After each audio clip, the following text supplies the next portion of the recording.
Severan is the third full-length album from Scotland and Germany-based epic heavy metal band Midnight Force.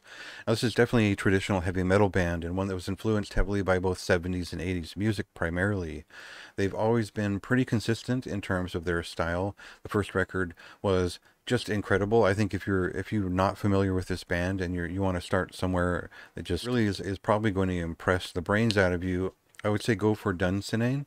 I think that it not only has that kind of fuzzy lo-fi sound to it that you'd want from classic epic heavy metal, but it really creates foreshadowing for what they would do next, which was a little bit more straightforward, loud, and somewhat power metal sounding second record, Gododin, and this third record kind of splits the difference between the two. It is loud and abrupt in some sense. It is more distant and epic in others, and they're kind of showing that level of versatility and presentation on this third record, which is themed and very impressive in the way that it presents the rise and fall of several dynasties and the sort of ironic way that conquistadors, conquerors, and manifest destiny typically lead to the downfall of civilizations when they've pressed too far into they've overstepped their bounds essentially. So the focus of the general title and theme here was very interesting to me. I go into it a little bit in the review.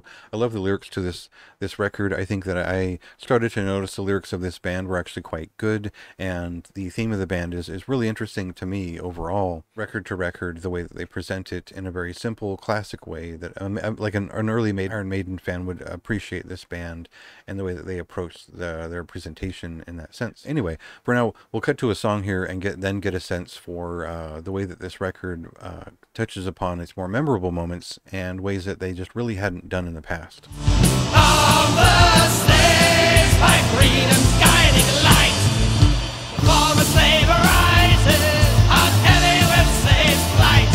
Let pity's long horizons prepare to bring them up. So you shouldn't be able to really pigeonhole this band's sound.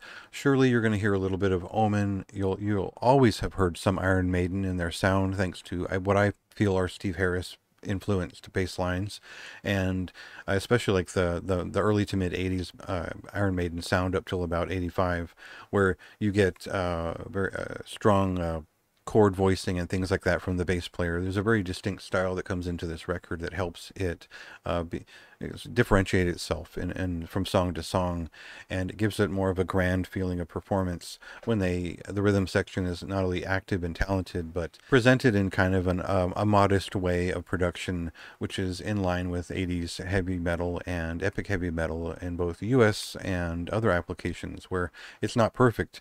It is certainly personalized, I guess I would say, and that's what heavy metal should be. It should be the production the band wants, not the usual standard we get from everything. Today, a lot of epic heavy metal bands are going for power metal for effect. It does get a lot more attention, and it's a way of kind of showing off a lot of melodic capabilities.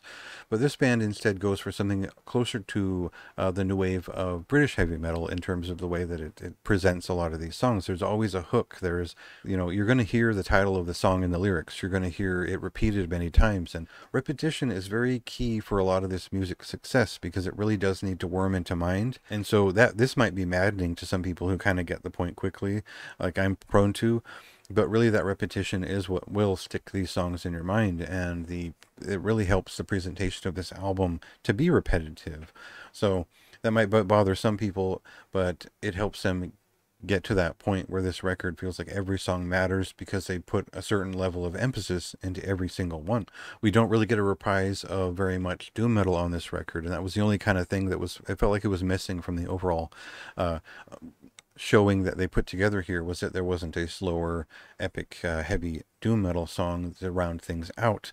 So there are a lot of anthemic pieces. There's a couple of just marching tunes, but most of it is fairly even in pace. If not, it's presented in a way that is quite dramatic and slow moving in a traditional epic heavy metal sense. So you're still getting that out of this band, but in some ways they're speeding up a little bit for the sake of getting to the point and then hammering it home as much as they can. Very fine heavy metal record, a modest and traditional showing that really gets how heavy metal should sound.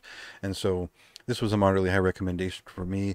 I think that it has limited appeal to a broad audience, as heavy metal should, but it still has a very strong themed and sincere approach that people, the actual fans of heavy metal who aren't just trending around, will appreciate as they approach it, because it is very thoughtful in its theme, distinct in its presentation, and just overall a great heavy metal record that does well to amplify what they've done in the past with a new, very straightforward style that I think a lot of people will appreciate. So check it out for yourself. It releases on September 27th, and read my review for more of my thoughts on their discography and how this fits into it very nicely.